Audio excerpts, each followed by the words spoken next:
Lorwyn Eclipse is on the way, and the new set is having an impact on a lot of card prices in the secondary market. Get all the details in this latest episode of the Magic the Gathering Market Watch. This video is sponsored by Flipside Gaming. Check out flipsidegaming.com for all your gaming needs. Right now, you can pre-order Lorwyn Eclipse products there, Teenage Mutant Ninja Turtles, or find a vast number of other great items on their website. Remember, shipping is free in the US if your order's over $100 or consists only of singles. Just look in the description or comment section below for direct links to their site.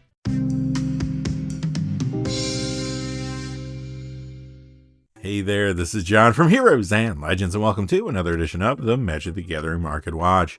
This time, we'll be looking at a total of 20 cards, the top 4 coldest and the top 16 hottest. As always, our lists are based on two pieces of criteria: the percentage change in the value of the cards, as well as the change in the number of sales from week to week.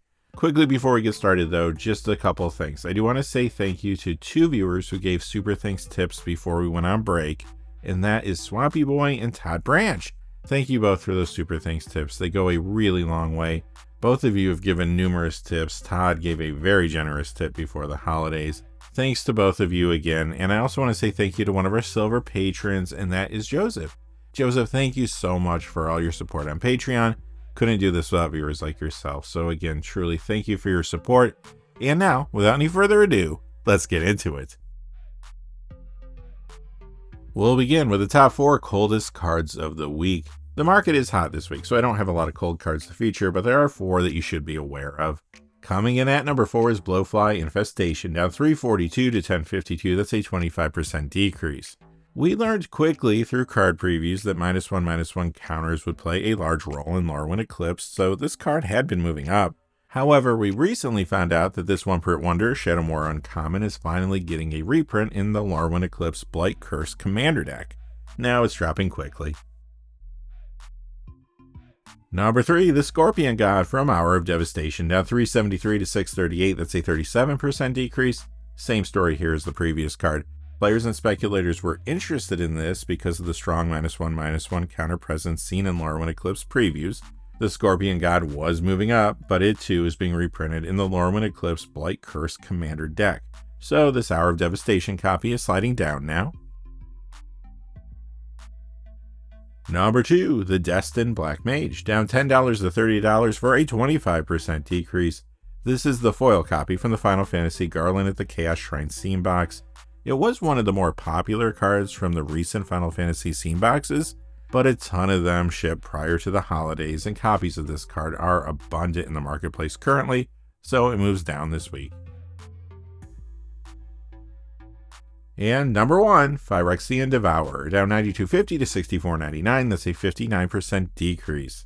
In addition to some commander play, this reserveless card has been appearing on occasion in Legacy Painter and in pre-modern builds like Devourer Combo, 5-color Hermit Druid, and Welder Tinker. It started moving up organically due to the play it was seeing, but since it was a hot reserveless card, Phyrexian Devourer became the target of a buyout. This week, copies are being dumped back into the marketplace and the price is falling. Alright, now it is time for the main event, the top 16 hottest cards of the week. Let's begin with number 16, Light from Within, up $2 to $5 for a 67% increase. Why not get the one per video out of the way early? This is a rare from Eventide that is yet to be reprinted. You may know that during this time period in Magic, there was a recession in the game and less packs of Eventide, as well as some other sets were cracked. Due to the lower supply, some of these cards that haven't been reprinted, especially the rares, tend to spike when there is some attention on them. With Lorwyn Eclipse on the way, we knew that cards from the original Lorwyn Shadowmoor block would be reprinted, and several such reprints were previewed over the last few weeks. Now that the dust is settled, we do know which cards are getting that reprint and which ones are not. Light from Within is not and will remain a one-print wonder for now. Because of this, speculators have been grabbing copies and the price moves up this week. Number 15 is Generous Plunderer, up $2.36 to $12.22. That's a 24% increase. This is from the Outlaws of Thunder Junction's Big Score subset, so it was a harder pull than a card from the main set. It has been getting a fair amount of commander play, and 3 of the more popular builds where you find it are around new cards. Those include Jaws Relentless Predator from the Jaws Terror of Amity Island Secret Lair, Firelord Zuko from the Avatar The Last Airbender set, and J. Jonah Jameson from Marvel's Spider-Man. Couple that with the fact that Generous Plunderer has received attention due to its solid performance in the Magic Arena Powered Cube Draft, and we have a card moving up due to a lot of recent recognition. Number 14, Gornog, the Red Reaper, up $2.62 to $10. That's a 36% increase. This has been getting a little commander play, sometimes as a commander, and sometimes as part of the 99 that builds around cards like Najeela the Blade Blossom and Asika God of the Tree, for example. It's moving up now, though, thanks to Lorwyn Eclipsed. The set is bringing us some new warriors, as well as creatures with Changeling, not to mention a card that plays well with Gornog, the Red Reaper, and Commander Warrior builds that include white, like the aforementioned Najeela and Asika decks. That card is Curious Colossus. Number 13, Krovikan Horror. This is up $2.93 to $9.98. That's a 42% increase. This reserveless card is moving up because of its role in the pre-modern format. It's found in Zombie Infestation and Survival Zombie Infestation builds there. Pre-modern drove a lot of price spikes last year, and this week the professor made a video discussing the format, so I'm sure it will get even more attention now. In fact, this is not the only pre-modern playable card on our hot list this week, and several just missed our list. I don't think that's a coincidence. No doubt, pre-modern will continue to be a key driver for many vintage Magic card spikes throughout 2026. Coming in at number 12, Plunge into Darkness. This is up $3.89 to $9.99. That's a 64% increase. This one-print wonder has seen some 1v1 dual commander play over the years, but now it's moving up for a couple reasons. First, it has recently seen some additional play in the modern format in an updated version of Death's Shadow. Secondly, some wanted to upgrade the upcoming Lorwyn Eclipse Blight Curse commander deck. In that build, Plunge into Darkness could sacrifice creatures that have already served their purpose by taking on -1/-1 counters in order to gain you life, and then you could use that life to dig for a combo piece. It also would play well generally with Bitterbloom Bearer from the main set, since that new card creates tokens to sacrifice, while Plunge into Darkness lets you use those tokens to recoup life and spend that life to dig for a particular card.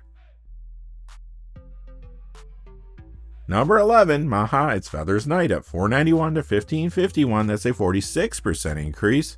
This has been a fairly popular commander, and it's in the 99 and builds around cards like Toxtril the Corrosive and Massacre Girl Known Killer, for example. Now though, Lorwyn Eclipsed is making Maha spike in a big way. Not only is this set giving us more support for elemental creatures, but there are lots of cards that give -1/-1 counters. If your opponent's creatures have a base toughness of 1, they become very vulnerable to -1/-1 counters, and it could hose them if they're playing with the new Blight mechanic, which forces them to give their own creatures -1/-1 counters for an effect. Lots of players are trying to get Maha, Its Feathers Knight now to upgrade both of the Lorwyn Eclipse commander decks, Dance of the Elements and Blight Curse.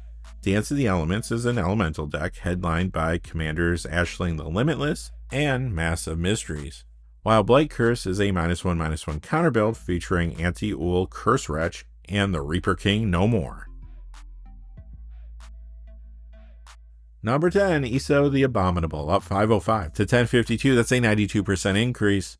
This spikes simply because it was the holiday season and players wanted to build holiday-themed commander decks around Isu. I'm sure it will go back down soon. Number 9, Silver Shroud Costume. This is up $5.33 to $19.33. That's a 38% increase. This is from the Fallout Scrappy Survivors commander deck. It's moving up because it has recently seen an increase in commander play thanks to some new cards. Many players want it for their builds around a very popular commander from Avatar: The Last Airbender, Firelord Azula. Sure, Firelord Azula may be the key driver behind Silver Shroud Costume's price jump, but the card's also getting additional commander play in commander decks around Katara Waterbending Master from the Avatar Jumpstart set, Nathan Drake Treasure Hunter from the Sony Uncharted Secret Lair, Firelord Zuko from the Avatar main set, and Jaws Relentless Predator from the Jaws Terror of Amity Island Secret Lair. Number 8 is Nest of Scarabs, up $6.16 to $7.20. That's a 592% increase if you're doing the math at home. This is another card that currently sees playing commander builds around Toxtril the Corrosive and Massacre Girl Known Killer, for example, but you know what's going on here. Yep, this is spiking because of the -1/-1 counter support and because of the Blight mechanic coming from Lorwyn Eclipse. Many players want this for commander builds around High Perfect Moorcamp from the main set, while others want Nest of Scarabs to upgrade the Blight Curse commander deck or use it in fresh commander builds around either Anti-Ul Curse Wretch, or the Reaper King No More from there. Number 7, Ashling the Extinguisher up 683 to 3912, that's a 21% increase. This is another Eventide rare that's yet to be reprinted, and like Light from Within, it's not getting reprinted in the Lorwyn Eclipse products. It has been hot recently too, because many players wanted it for their builds around Jin Sakai Ghost of Tsushima from the Sony PlayStation Ghost of Tsushima Secret Lair. Now the support from Elementals coming in Lorwyn Eclipse has Ashling the Extinguisher climbing again. In fact, many are getting it to upgrade the Dance of the Elements commander deck, while others want it for fresh builds around a couple cards from there. Ashling the Limitless and Mass of Mysteries. Number 6, Ouroboros up 1183 to 5383, that's a 28% increase. This is jumping because of its role in the new Standard meta and, maybe to a lesser degree, in Pioneer. In Standard, it's in several variations of builds named after it, including Simic, Temur, Golgari, Abzan, and Sultai. Plus, it's in some other decks too, like Golgari Midrange, 4-color Insidious Roots, Simic Aggro, and Golgari Insidious Roots. Ouroboros has also started to see a lot of Pioneer play, primarily in Selesnya Company, but it also appears in Gruul, Golgari, and Selesnya Midrange there. It gets some commander play as well in decks around cards like Helga Skittish Seer and Miss Bumbleflower, for example.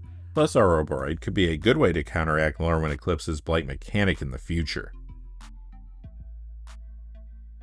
Alright, quickly before we get to our top 5, just a fast reminder, this video is sponsored by Flipside Gaming. Check out flipsidegaming.com for all your gaming needs. Right now, you can pre-order Lorwyn Eclipse products there. You can also pre-order Teenage Mutant Ninja Turtles products as well. Plus, they have a whole lot of other items on their website, Magic-related and otherwise. Remember, if your order is over $100 or consists only of singles, shipping will be free in the US. And if you're looking for a direct link to their site, just check out the description or comment section below. I do have links posted in both of those places. And now, without any further ado, let's get to the top 5.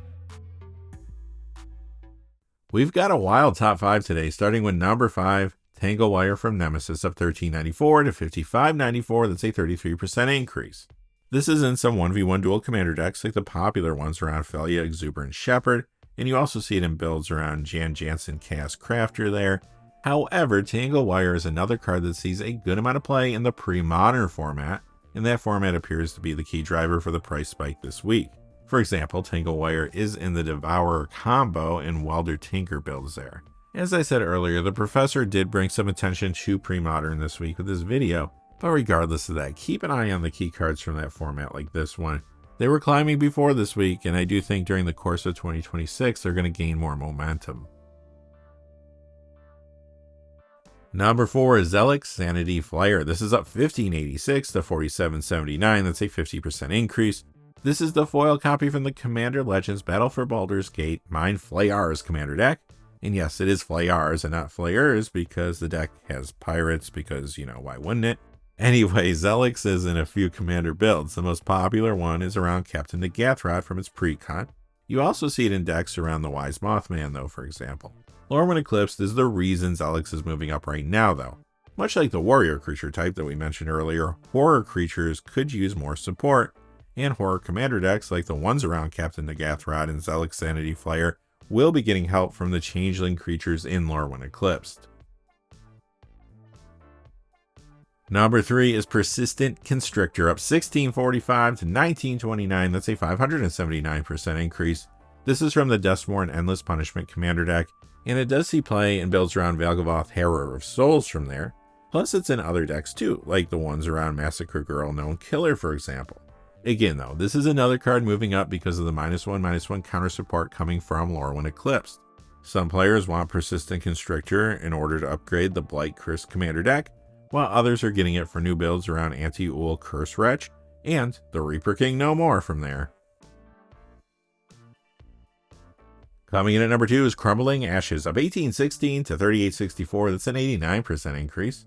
Well, this is an Eventide uncommon that's yet to be reprinted, not a rare, but it's still spiking hard since it is not being reprinted in Lorwyn Eclipse. Same story here. This is yet another card that you could see in commander decks around Massacre Girl Unknown Killer, but it will be better soon thanks to the -1/-1 counter focus in Lorwyn Eclipse. Crumbling Ashes will be good in commander decks around High Perfect Morcant from the main set, and I'm already seeing a lot of players grabbing it to upgrade the Blight Curse commander deck. Crumbling Ashes is also appearing in fresh deck lists around Anti-Ul Chris Retch and the Reaper King No More from there. And finally, coming in at number 1 is Parallax Tide, up $18.24 to $80.10 for a 30% increase. This one-print wonder sees play in 1v1 dual commander builds around Kefka Court Mage, as well as Urtai Resurrected, for example. However, Parallax Tide is another big pre-modern card. In pre-modern, you see it in several decks, including some really popular and successful builds like Mono Blue Stifle Knot, Azorius Replenish, Azorius Standstill, and Titatog. This week, the pre-modern format is truly the key driver for Parallax Tide's price spike. Again, having the Professor bring attention to the format may have pushed things along some, but these key pre-modern cards have been trending up for several months now. Alright, that's going to do it for this episode of the Magic the Gathering Market Watch. Now, my plan is to come back tomorrow and do a little bit of streaming on MTG Arena, so I hope you can join us for that. Powered Cube is back, so we'll check that out. They did change it some since last time. Until then, hey, thanks for watching. Please remember to like and subscribe, and have a great day. Hey, thanks for watching. This video is made possible through the generous support of viewers like you on Patreon. Check out the description below for links to our Patreon page as well as our Amazon affiliate store, where a small percentage of all sales will also help support the channel. Finally, if you haven't had a chance yet to subscribe, hit that subscribe button so you don't miss any of the new videos on Heroes and Legends. Talk to you again soon, and have a great day.